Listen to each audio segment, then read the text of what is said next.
გაძვირებული საწვავი საქართველოში და ეს არარეალური ფასები და ჩვენი გადაცემის სტუმრები არიან ეკონომიკური ექსპერტები ბატონი რამაზ გერლიანი და მათე გარდავა და ასევე საგზაო მოძრაობის უსაფრთხოების ექსპერტი ბატონი მამუკა ერაძე.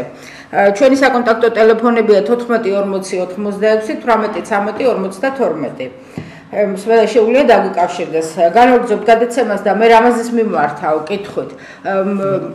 ისა ყოველ შემთხვევაში აი რამაზე ახლა როგორც ეკონომისტ, აი ჩვენ თვითღირებულება ავხსნათ საერთოდ რას ამ საწვავის და თვითღირებულება რას ნიშნავს საერთოდ და აი თქვენ მაშინ ინტერვიუში კითხვით არ გეცალათ მაშინ რომ მოგეცათ კრიმინალისტვის ინტერვიუ, მაგრამ ჩვენი გათვლებითო ლარდა 20 თეთრზე მეტი არ უნდა ღირდესო საწვავიო. ხო და აი ეს რა დათვლილი რა ვიცით ჩვენ ამ საწვავს რა თვითღირებულება აქვს რა აქვს და აი ამ ყველაფერზე რო ვისაუბრო და მე ესეც მინდა ისევ რო თქვა რომ აი რანაირად შეიძლება მაგალითად ვთქვათ ევროპიდან და ამიდან თუნდაც აზერბაიჯანიდან შემოტანილი საწვავი ხარისხს რო თავი დავანებოთ ვთქვათ რომ ერთი ხარისხისაა ორივე ერთი და იგივე ფასი რო ღირდეს აი ამაზე რო ვისაუბროთ მოგესალმებით, მივესალმებით ჩვენს რადიო მსმენელს, მივესალმებით ჩვენს ინტერნეტ მომხმარებელს. რაც შეეხება უშუალოდ საწვავის ფასებს. დიახ. ეს უბრალოდ იქიდან გამომდინარე თვითღირებულება თვითონ სიტყვაც გვეუბნება თუ როგორ გამომდინარეობს. ანუ ეს არის ის დანახარჯების კრებული, ანუ დანახარჯები, რასაც წერს ესა თუ ის კომპანია. ჩვენი დათვლებით ეს არის დაახლოებით მაისის დასაწყისისთვის შესაბამისი ესე ვთქვათ გათვლებით, მაშინ რა ფასები იყო შესაბამის ერთეულ ნავთობზე, შესაბამისად რამდენი იყო ესე ვთქვათ საწვავზე, ეს იყო დაახლოებით ლარი და 25, ლარი და 20. ანუ სხვადასხვა ესე ვთქვათ მარკის საწვავი სხვადასხვა ფასებში მერყევს. ეს არის თვითღირებულება, მაგრამ ეს რა საკვირველია, იმას არ ნიშნავს, რომ ის ზუსტად ეს უნდა ღირდეს. ანუ მაგრამ ამავდროულად არსებობს მეორე მონაცემი, რომ მთელი ეს დიდი კომპანიები მთელი სოფლიო მასშტაბით მაქსიმუმ მუშაობენ 5-დან 7%-იან მოგებას.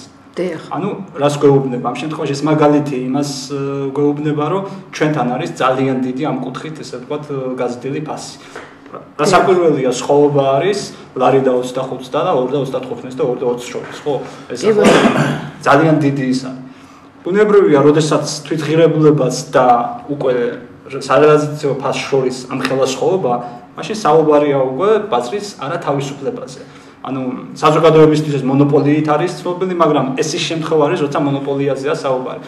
ეკონომიკური ენით ამას ვეძახით ოლიგოპოლიას, როცა რამოდენიმე კომპანიაა შეთანხმებული და შეჯერებულია ფასებზე და შესაბამისი ფასი ხელოვნურად უჭირავთ, ესე ვთქვათ, მაღალ დონეზე და ეს ბუნებრივია აწვება მოსახლეობას, დაახლოებით საუბარია 30-დან 35 მილიონამდე თვეში, რომელიც ალბათ გადის მოსახლეობის ჯიბიდან და მიედინება, ესე ვთქვათ, სხვადასხვა არხებში. ეს არის ის ძირითადი ანალიზი და ამისთვის ზუსტად ჩვენ წინა გადაცემებშიც ჰქონდა საუბარი, რომ საჭიროა კმედითი ნაბიჯები, რომელიც კონკურენციას შეუწყობს ხელს და კონკურენცია მარტო ფასის მიერი კონკურენცია არ არის. როგორც სწორად აღნიშნეს ბატონებმა ექსპერტებმა თქვეს, რომ ხარისხი არის ეს დამოკიდებული ასე შემდეგ. ბუნებრივია ფასებს ვერ შევადარებთ ვერც ევროპულს და ვერც ესე ვთქვათ აზერბაიჯანს. საუბარი იყო ორ კომპანიაზე, რომელიც პირდაპირ მომწოდებულია, ამ შემთხვევაში ლუკოილი, რომელიც რუსეთშიც აქვს და ასე შემდეგ. აგრეთვე არის სოკარიც, რომელიც არის თვითონ აზერბაიჯანული კომპანია და მასაც უშუალოდ პირველ წყარომდე მიუწვდება ხელი და შესაბამისად ბუნებრივია მისი დანახარჯები იქნება გაცილებით ნაკლები. და მეორეს მსოფლიო ბაზართან მიმართებაში ეს არასწორი მიმართება იქნება, იმიტომ რომ ერთ მეზობელი ქვეყანაა, მეორეს მხრივ ჩვენ სატრანზიტო ქვეყანაც ვართ. და მესამეს მხრივ სოფლიო ბაზარზე დამყარებული ფასი ჩვენთან ვერანაირად ესე ვთქვათ სწორ ესე ვთქვათ ლოგიკურ ასახვას ვერ პოვებს. თუნდაც მეცნიერული ანალიზით და თუნდაც ის ესე საზოგადოებრივი თვალთახებით. და რაც ყველაზე მთავარია, აქ ხარისხზე არის საუბარი და ის ხარისხი ნამდვილად არ არის, რაც ევროპაშია. გარდა ამისა, რომ გავანალიზოთ თქვენ დასაწყისში ახსენეთ, რომ როცა გარკვეულ ამა თუ იმ ესე ტარიფზე, თუნდაც ამა თუ იმ ფასზე რაღაც პროდუქციის საუბარია, ამავდროულად, როდესაც სხვა ქვეყნებს ადარებ, უნდა განსაზღვრო, რა დონეზე გაქვს ეს სულ მოსახლეზე შემოსავალი. შენს მოქალაქეებზე არ არის ეს ბუნებრივია გათვლილი.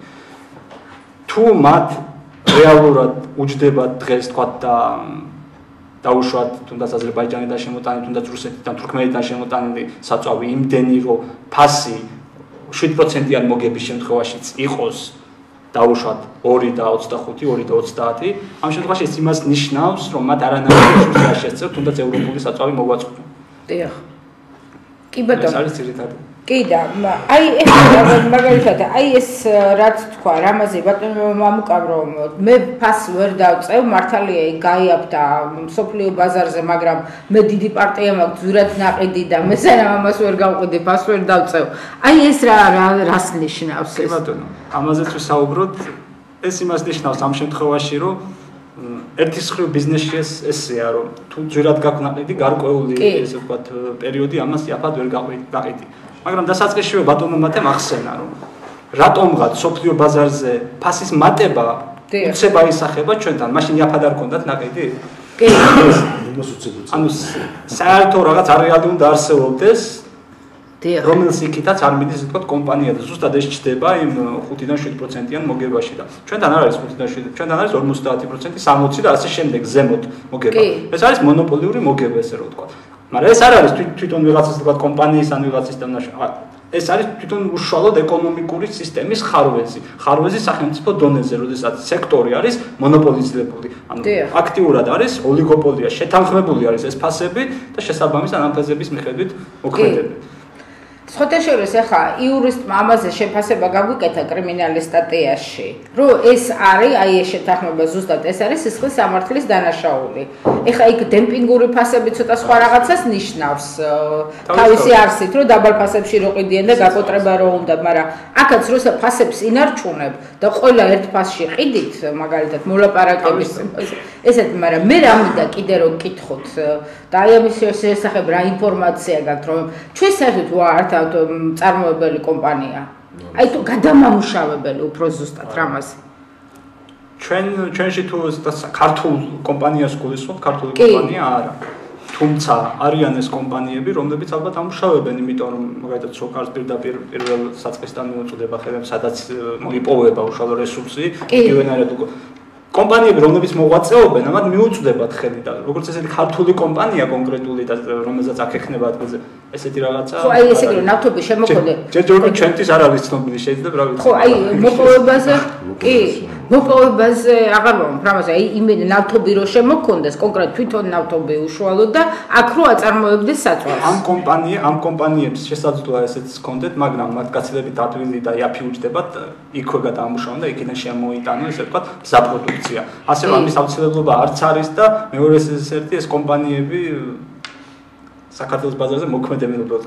პრინციპულად ეს ქართული კომპანიები კი არ არიან, რომ იმათმა აწარმოონ. ანუ ესეთი რაღაცა ქარხანა, რომ დიდი ქარხანა არსებობდეს, რომელიც საწვავს ამუშავებს საქართველოში. არის. კი. ხო, კი ბატონო. ხო, არის. ხო, არა, ეს მოქმედი ზრდილი არ არსებობს. ხო, ბათუმის კი იყო ნავთობის გადამამუშავება. მედლეობით შემოდის და მე ხდება გადამუშავება მისი და მაგრამ დღესდღეობით თუ ჩვენ როგორც ვიცით, გაჩერებულდა არც ერთი კომპანია, რომელიც დღესდღეობით ჩვენთან არსებობს და არ ამუშავებს ამ ფაქტს გაცილებით სარფიანია.